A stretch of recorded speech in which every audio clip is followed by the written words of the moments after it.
Billionaire CEO sees freezing nurse at bus stop, says, "You're coming with me." Some nights begin like any other and end up splitting your life into a before and after. For Nathan Harland, tech visionary, billionaire CEO, and the sort of man whose decisions could tilt stock markets, it all started with an inconvenience no different from any other: a late investor call, a missed dinner, a snowstorm no one quite believed would materialize. But the universe has a way of conspiring when it wants to remind even the most powerful that there are some things money can't insulate you from. That was the night he found the freezing nurse waiting alone at the bus stop. It was nearly midnight when Nathan's sleek black sedan glided down 7th Avenue. Snowflakes whirled past the windows in frantic spirals, clinging to the windshield before the wipers swept them aside. He hardly noticed.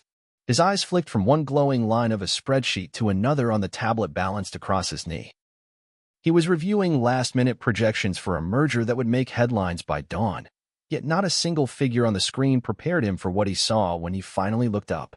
The driver, a patient older man named Harris, was muttering under his breath about the unplowed roads and the detour forced by construction. But Nathan barely heard. His gaze had snagged on a flickering shelter at the edge of the road, where a solitary figure sat hunched under a failing light. She was almost invisible, wrapped in a thin blue uniform that looked woefully out of place in the storm. "Stop the car," Nathan said. The words came out low but insistent, as if a wire had been tripped in his brain. Harris shot him a startled glance in the mirror. "Sir." "Now," Nathan repeated. The sedan slowed to a crawl, tires crackling over salted slush. A gust of frigid wind rushed into the cabin as Nathan opened the door. Snow tore across his face, sharp as glass. For one heartbeat, he wondered if he was out of his mind, stepping into a blizzard to approach a stranger. But something in him wouldn't let him look away. She didn't see him at first. She was sitting on the frozen bench with her head bowed, gloved hands clasped in her lap as if in prayer. A tattered backpack rested by her feet. Her breath came in shallow puffs of white. Her hospital badge glinted under the flickering bulb. L. Howard, RN. A nurse. Of course. Nathan's voice softened as he crossed the final few steps. "Miss." She flinched at the sound, blinking up at him through a curtain of snow-matted hair. Her eyes were red from exhaustion, her cheeks blotched with cold. "I'm fine," she rasped. She tried to stand, but her legs trembled, and she sank back down. "You're not fine," he said gently. "You're freezing." She gave a weak shake of her head. "My bus is coming." He glanced up at the digital display above the shelter, but it was blank. No arrivals listed. No bright promise of rescue.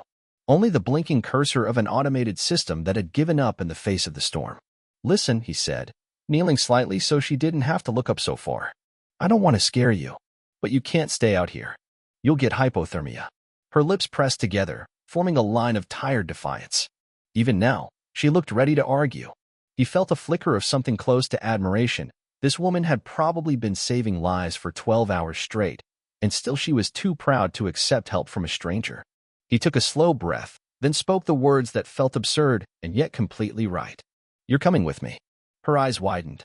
For a second, he wondered if she'd bolted to the snow just to escape. He lifted his hands in a calming gesture. "I don't mean it like," he began, but she interrupted, voice trembling. "I don't even know you. My name is Nathan Harland." He nodded back toward the sedan, where Harris waited, watching them both. "That's my driver. I promise you're safe. Please. It's just a ride out of the cold." She swallowed, her gaze darting from the car to the empty road beyond. Snow piled higher against the shelter walls, creeping toward her boots. Her shoulders sagged as though the last of her strength had drained away. "I can't feel my hands," she whispered. "Then come," he said, extending his arm. Her gloved fingers closed around his wrist, surprisingly strong despite the chill. Together, they stepped out into the snow. The wind howled in protest, but Nathan felt a sudden, fierce satisfaction as he guided her toward the warmth waiting beyond the storm. He opened the rear door and helped her inside. As the car pulled away, he stole one last glance at the empty bus shelter receding into darkness, a lonely monument to the life she'd almost been left behind in. This was more than a late-night rescue. This was an unexpected encounter that would ripple through both their lives in ways neither could yet imagine. An act of kindness that would spark a transformation neither one was looking for, but both desperately needed. Nathan settled into his seat beside her, feeling the quiet hum of the heater and the strange certainty that this life-changing moment was only just beginning. The sedan surged forward, its engine purring as the night swallowed the abandoned bus stop behind them. Nathan felt a twinge of relief watching the darkness recede in the rear window. A thin veil of snow danced across the glass, blurring the city lights into a shifting mosaic of white and gold. He turned back to the woman beside him, whose presence still felt surreal, a nurse in blue scrubs, a stranger he'd plucked from the freezing street as naturally as if he'd known her all his life. Lena was curled into the corner of the back seat, her eyes glassy with exhaustion. Her fingers fumbled with the seat belt before she managed to click it into place. Every movement looked deliberate, careful, as though she was forcing her limbs to keep working. He remembered reading somewhere that nurses were often the last to admit when they needed help. They were trained to endure, to be unshakable. But no one could outlast a blizzard forever. Nathan eased back against the leather headrest.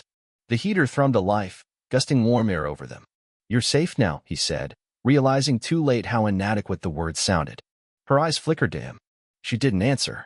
For a long moment, the only sound was the rhythmic swish of the windshield wipers battling the snowstorm. He studied her face, noting the lines of fatigue etched deep around her mouth. A smudge of dried blood clung to the cuff of her sleeve, and he wondered what tragedies she'd tended to in the last 12 hours. He'd spent that time in a glass office, weighing profit margins. She'd been fighting to keep strangers alive. The contrast made something in his chest twist uncomfortably. "My name is Nathan Harland," he said, breaking the silence. "I don't usually pick up people at bus stops in the middle of a blizzard." Her lips twitched at that, the faintest suggestion of humor. "I'm Lena. Lena Howard." Her voice cracked, and she swallowed hard before continuing. "Thank you for stopping." He inclined his head. "I couldn't just drive by." She looked down at her hands, cradled in her lap.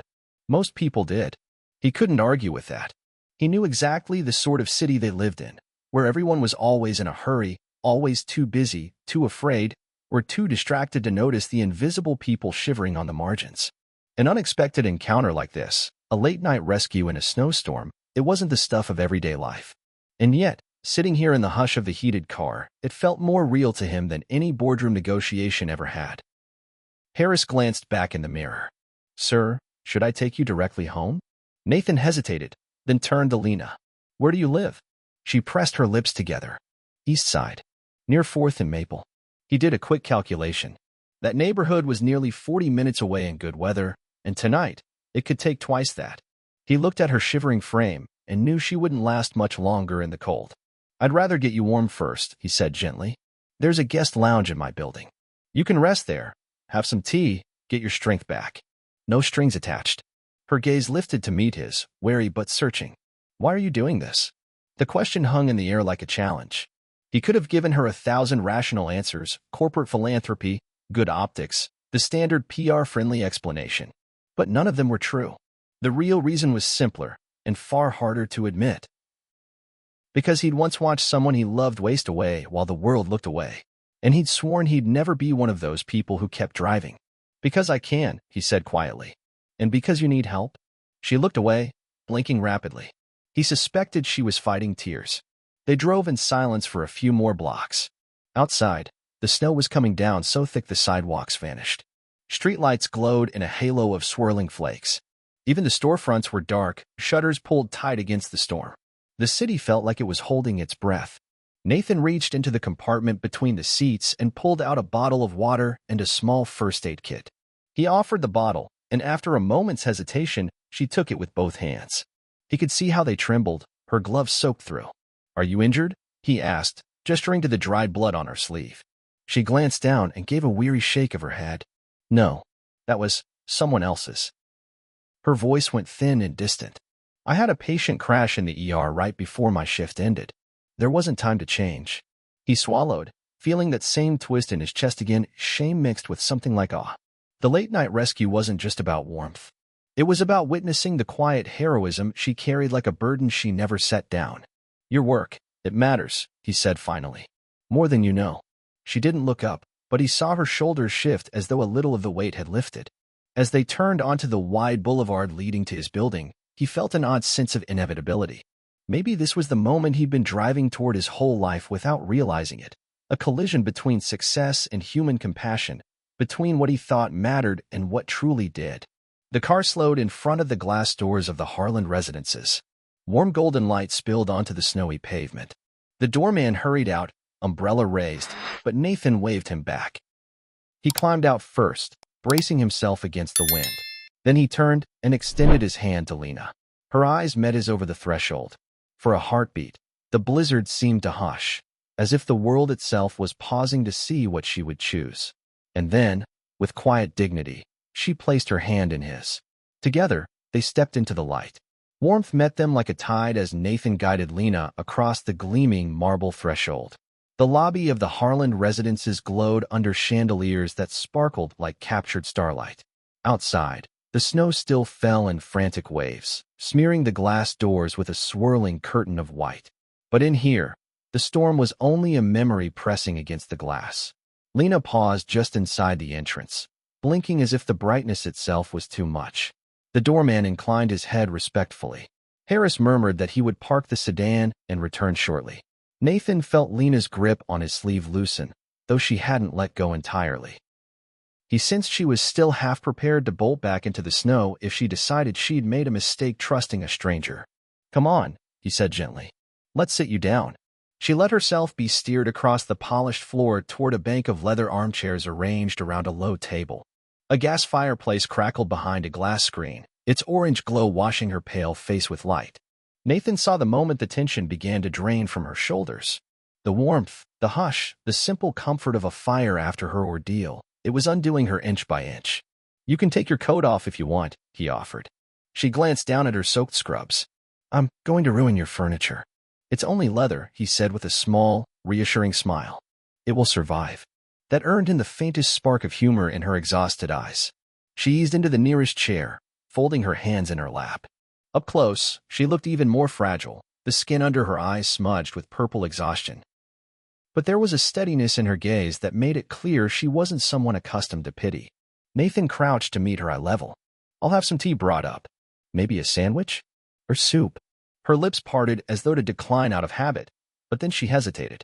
A tiny shiver ran through her, and he knew she hadn't eaten in hours. "Tea would be wonderful," she whispered. He straightened and strode over to the concierge desk, giving brisk instructions. While he spoke, he kept her in his periphery. The way she sat so still, eyes unfocused, as if she were trying to process that she was finally safe. She looked like she was listening for something, the next calamity, the next emergency call, the next reason she couldn't rest. He wondered if she even remembered how to be off duty. When he returned, she was studying the fireplace, her expression unreadable. He sank into the chair across from her. For a moment, neither spoke.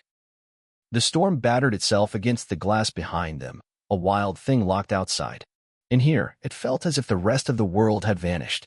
"You really didn't have to do this," she said finally, her voice a raw scrape. "I would have been fine." He tilted his head, studying her. "You were shaking so hard you couldn't stand." Her mouth worked for a moment, but no reply came. She looked away, embarrassed. Nathan felt a stab of protectiveness he couldn't quite explain. Maybe it was the memory of his mother, who used to come home in the same blue uniform, hands cracked and dry from endless scrubbing, too tired to eat dinner before collapsing into bed. Maybe it was the knowledge that success was supposed to make him immune to caring, and yet, here he was, caring more than he could have imagined. "You shouldn't have to be fine," he said softly. "Not tonight." She blinked, her lashes wet. "Why do you?" She trailed off, shaking her head as though she couldn't finish the thought. "Why do I care?" he finished for her. She nodded, eyes fixed on the fire. He drew a slow breath. The easy answer was that it was the right thing to do. But that wasn't the whole truth. The truth was stranger, more intimate, a recognition that he'd been living in a world insulated by wealth, while hers was carved out of sacrifice. That collision was changing him in ways he hadn't expected. "Because I've been in the place where no one stopped," he said at last. "And I promised myself I wouldn't be that person." She lifted her gaze to his. Whatever she saw there must have satisfied her, because she didn't look away again. A soft chime interrupted them. A uniformed attendant entered carrying a silver tray laden with a steaming pot of tea, delicate porcelain cups, and a plate of small sandwiches. The aroma, jasmine and fresh bread, immediately softened the air. Lena's eyes widened, and she shifted as though about to stand. "Please," Nathan murmured. "Stay seated." He poured the tea himself, filling her cup first. The delicate china looked absurd in her trembling hands. But she took it, lifting it to her lips, and drank as though the warmth alone might stitch her back together. They sat there while the wind howled outside, two strangers joined by a single act of compassion. The millionaire CEO and the freezing nurse. The headlines wrote themselves, but none would capture the real truth of the moment, the quiet transformation happening between them. When she'd finished half her tea, she set the cup down and met his eyes again. "I still don't understand why you stopped," she murmured. "Why you cared." He leaned back, considering his answer. "Maybe because you reminded me what it looks like to keep going when the world forgets you. And I think, maybe I needed to remember." Her lips parted in surprise. Then, slowly, she nodded. In the hush that followed, Nathan realized the truth. This wasn't a simple rescue. This was the start of something that might change them both. An unexpected encounter that refused to be neatly categorized or forgotten. Beyond the glass, the storm began to ease. But in the golden circle of the firelight, they remained, warming each other in ways neither yet understood. The storm might have softened outside, but Lena could still feel the cold in her bones, a deep ache that wouldn't let go. She watched the fire flicker behind the glass, each ember pulsing like a heartbeat. For the first time in years, she felt entirely off-duty, unanchored from the relentless pull of patients, alarms, and the quiet desperation that clung to hospital corridors. Nathan sat across from her in the low leather chair, his profile outlined by the hearth's glow. In the quiet, she studied him more closely than she dared in the car.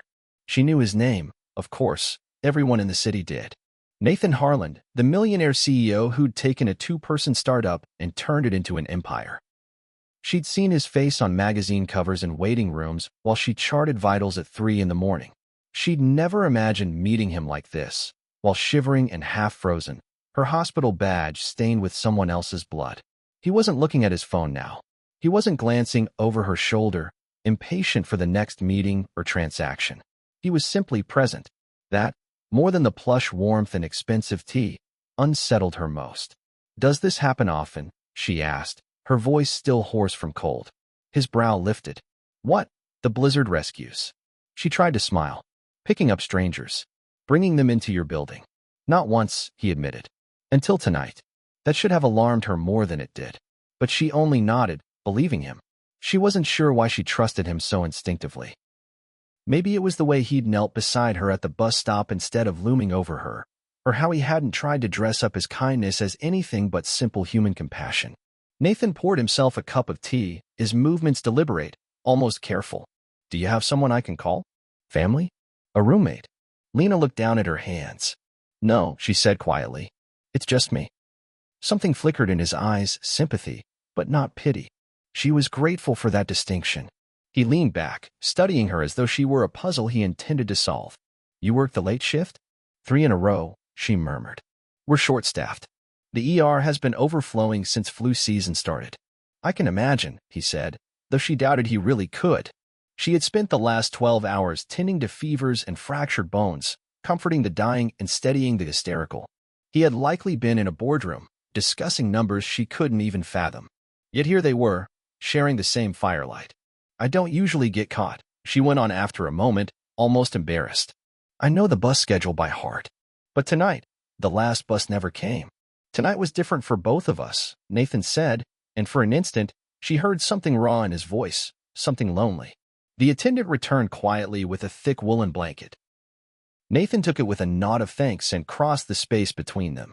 She started to protest, but he silenced her with a look and draped the blanket gently over her shoulders. The fabric was heavy and soft, instantly soaking up the chill that clung to her skin. "Better?" he asked.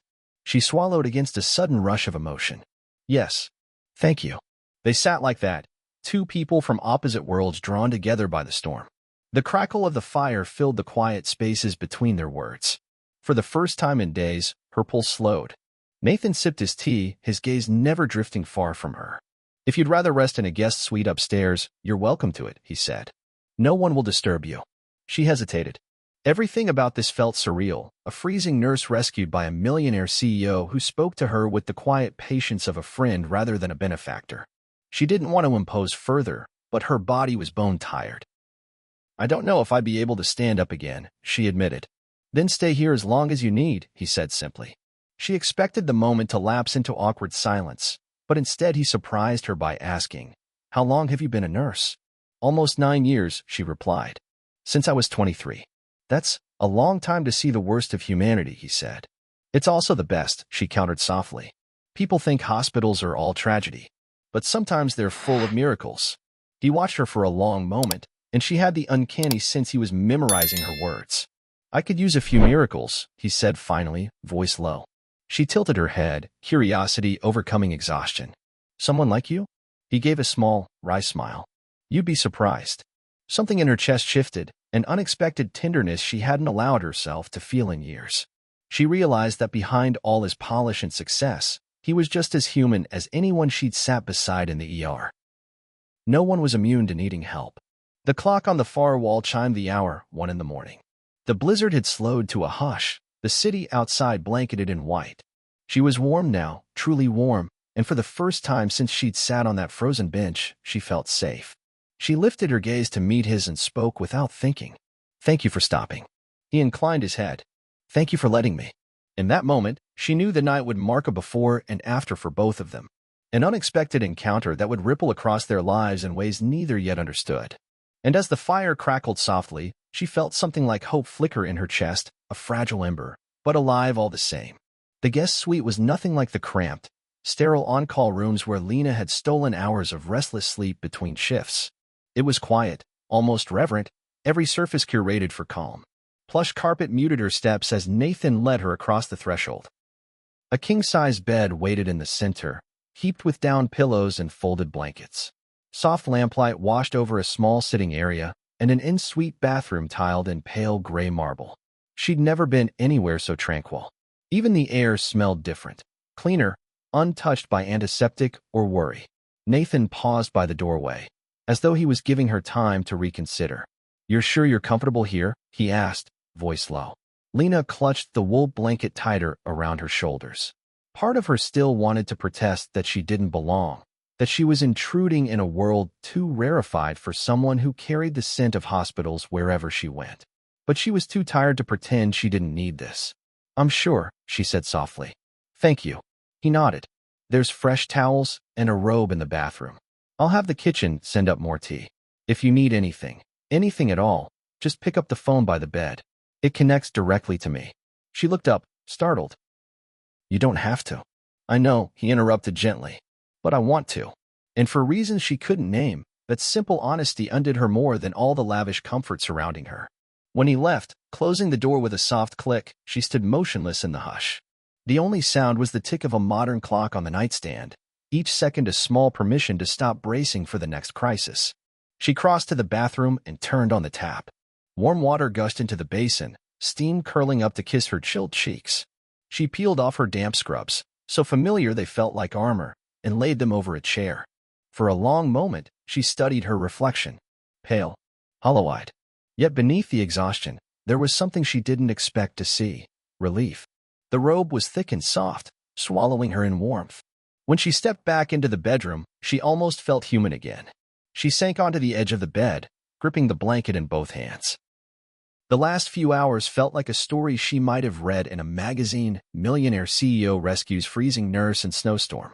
But the truth was more complicated, more human. Lena knew she should call someone, her supervisor, maybe, or the hospital's scheduler to confirm she'd be back on shift tomorrow. But the thought of returning to fluorescent lights and endless beeping monitors made her throat tighten. Instead, she picked up the phone. Before she could second-guess herself, she pressed the button that connected to Nathan. His voice came through the speaker immediately, warm and unguarded. Lena, I'm sorry to bother you, she stammered. I just wanted to let you know I'm all right. You're not bothering me, he said quietly. I'm glad you called. The pause that followed wasn't awkward. It was something softer, an acknowledgement of the strange, delicate bond that had formed between them in the space of a single night. She swallowed. I don't know how to thank you. You already have, he replied. She closed her eyes, pressing her palm to her forehead. I'm not used to this kind of kindness. His voice dropped, gentler still. Maybe that's exactly why you deserve it. A wave of emotion swelled in her chest, too big to name. She didn't know how to explain that for years. She believed her purpose was to be the strong one, the caretaker. That she had to hold everything together, no matter how tired she became. Now, sitting in this borrowed haven, she realized how rarely anyone had held space for her to be anything other than unbreakable. I think you've had a long enough day, Nathan continued softly. Try to rest. We'll figure everything else out tomorrow. All right, she whispered. Good night, Lena. Good night. She set the phone back on the cradle and let out a long breath. Something in her chest unclenched, like a fist that had been gripping too hard for too long. Outside the window, the city was a muted hush of white. The blizzard had eased into a gentle snowfall, transforming the streets into something almost beautiful. She climbed under the covers, still wearing the robe, and drew the blankets to her chin. For the first time in days, she didn't feel cold. As sleep began to pull her under, she thought of Nathan sitting somewhere in this same building, awake in the quiet. She wondered if he felt as changed as she did. If he, too, was starting to realize that this unexpected encounter was more than coincidence, a life-changing moment neither of them could have anticipated. Her last thought before she drifted into exhausted sleep was that she'd never forget tonight. Not because of the luxury, or the soft bed, or the way the storm had finally surrendered, but because someone had seen her, truly seen her, and chosen to help without expecting anything in return. It was the kind of human compassion she'd spent her career trying to give to everyone else. And in the hush of the guest suite, Lena finally allowed herself to receive it. Morning came slowly, seeping through the tall windows in soft ribbons of silver light. The city lay hushed beneath a perfect blanket of snow, the streets empty save for the slow crawl of plows clearing their paths. Lena woke with a start, her heart thudding in the unfamiliar silence. For a moment, she couldn't remember where she was. Then she took in the thick robe, the downy comforter, the elegant nightstand holding a single white orchid in a slim vase. Last night came flooding back in vivid pieces. The freezing bus stop, the black sedan gliding to a halt, Nathan's warm voice telling her, "You're coming with me." She rubbed her eyes and swung her feet to the carpet. Even after a full night's sleep, her body ached with exhaustion. But beneath that bone-deep weariness was something steadier, a calm she hadn't felt in years. She found her scrubs neatly folded over the back of a chair, washed and dried. The sight of them, so ordinary in this immaculate place, made her throat tighten. No one had ever taken such quiet care with her belongings. The robe trailed around her ankles as she padded to the window. Outside, the city looked almost innocent under all that snow. She thought of all the patients waiting in ERs this morning, people who hadn't been as lucky to find shelter from the storm. A knock came at the door, soft, unhurried. "Come in," she called, her voice still hoarse. The door swung open, and Nathan stepped inside carrying a tray. He looked rested but solemn, like he'd spent the hours before dawn thinking as much as she had. "Good morning," he said, setting the tray on the low table. "I wasn't sure what you liked, so I asked them to send up a little of everything." Steam drifted from a silver pot of coffee. Beside it sat cut fruit, toast, and a small pitcher of cream. "You didn't have to do all this," she murmured. He studied her, the corners of his mouth lifting slightly. "You keep saying that. Because it's true." "Maybe," he conceded. "But I wanted to." She looked away, unable to hold his gaze for too long without feeling something in her chest shift. She didn't want to mistake gratitude for something deeper, something dangerous. He poured her a cup of coffee and offered it to her with both hands. When her fingers brushed his, heat flooded her cheeks. "Did you sleep?" she asked, just to fill the silence. "Some," he admitted. "I kept thinking about how easily last night could have ended differently." She nodded, her grip tightening around the warm cup. "I've seen too many people who didn't make it inside." Their eyes met, a quiet understanding passing between them. In that moment, she realized they shared something she'd never have expected, an awareness that life could tilt from ordinary to life-changing in a single heartbeat. He motioned to the armchair. "Sit. Eat something. You look like you haven't in days." Lena hesitated, then obeyed. The coffee was rich and dark, and the first sip made her feel almost whole. She took a piece of toast and nibbled it slowly. Nathan didn't hover. He settled in the chair across from her, as though they were simply two people sharing an ordinary morning. But nothing about this felt ordinary. "Do you have to be back at the hospital?" he asked gently. Her heart clenched. "I should call and let them know I'm all right." "After breakfast," he said firmly, his tone leaving no room for argument. A tiny laugh escaped her before she could stop it. "You're used to getting your way, aren't you?" His expression softened. "Not always. But I am used to taking care of the people under my roof." She fell silent, studying the rim of her cup. She didn't want to think too hard about how safe that made her feel. When she finally set the cup down, she drew a steadying breath. "Nathan, I don't know what comes next. I don't want you to feel responsible for me." He leaned forward, his gaze level. "I don't feel responsible. I feel invested. The word hung between them, heavier than she'd expected. Last night was, she trailed off, struggling for the right words. Unplanned, he finished for her. But not a mistake. Her throat tightened. She looked away, afraid her eyes would give her away. Lena, he said softly, let me help you. Not because you need it, but because you deserve it. She opened her mouth to argue, then stopped. For once, she didn't have the strength to refuse kindness. All right, she whispered. He smiled, a quiet, steady smile that warmed her more than the coffee ever could. Outside, the morning brightened, the snow beginning to melt into shining rivulets along the sidewalks. The storm was over. But in the quiet room, something new was just beginning, an unexpected connection, fragile as dawn, and just as unstoppable. Lena dressed slowly, as if every movement might shatter the fragile calm that had settled over the suite. Her clean scrubs felt almost ceremonial, a uniform that anchored her to the life she'd always known, even as something in her heart kept tugging her in a new direction. The morning sun glowed bright across the city skyline. Yesterday's blizzard was nothing but a memory now, a white hush melting into trickling gutters. It struck her how quickly storms passed, how they left behind an altered world no one quite recognized. Nathan waited in the foyer when she emerged. He was dressed in a crisp charcoal suit, but there was something unguarded about him now, something she doubted he'd let many people see. He held her gaze as though he'd been standing there far longer than he'd admit. You look more like yourself, he said quietly. She nodded, unsure what to say. She didn't feel like herself, not completely. Or maybe this was the self she'd buried beneath years of relentless duty. They stood there a moment, the hush stretching between them. Finally, she cleared her throat. I should get back. My shift starts at noon. I'll have the driver take you, he offered immediately. Lena shook her head, though a smile curved her lips. I can take the bus. His answering look was dry. I think we've established you have a questionable track record with public transit. Heat bloomed in her cheeks, but she laughed softly. It felt good, like letting fresh air into a shuttered room. All right, she relented. Thank you. They descended the stairs together, each step echoing in the vast, marble foyer. She was aware of how strange they must look. This millionaire CEO in his tailored suit, and a nurse with her hair still damp from the shower, united by a single night that had upended them both. Outside, the city sparkled under the morning thaw. Nathan's driver stood by the sedan, expression neutral, but Lena could almost feel the curiosity radiating off him. Nathan opened the door himself. Are you sure you're ready to go back? The question landed heavier than she expected. She searched his face, trying to decipher what he was truly asking. I have to, she said finally. My patients need me. I know, he said. But if you ever need anything, if you ever need a place to feel safe, I'll remember, she whispered. Something passed between them then, something tender and unspoken. For a breathless moment, she thought he might reach for her hand. But he only nodded, his jaw tightening. Be careful, he murmured. I will. She climbed into the back seat. The door closed with a soft click that felt far too final. As the car pulled away, she looked back through the window.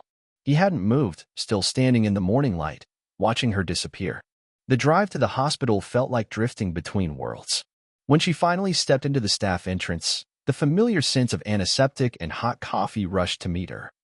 Nurses hurried past, heads bent over charts, voices clipped with the urgency of too many patients and not enough time. Nothing here had changed, and yet she had. She signed in and tucked her bag into her locker. As she slipped her stethoscope over her shoulders, she caught her reflection in the narrow mirror. Same uniform, same tired eyes, but something was different. A softness in her gaze, a quiet strength that came from knowing, for the first time in years, she didn't have to carry everything alone. Lena, you're back. One of her colleagues appeared in the doorway, relief etched across her face. We were worried when you didn't check in. I got stuck in the blizzard, Lena said simply. She hesitated, then allowed herself a small, secret smile. But someone helped me. Her coworker didn't press for details. In a place where life and death traded shifts by the hour, they all knew better than to pry.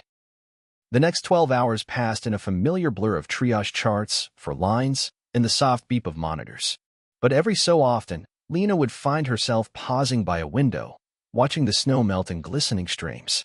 She wondered if Nathan was somewhere in his high-rise office, remembering the same night. Wondering, too, what it meant.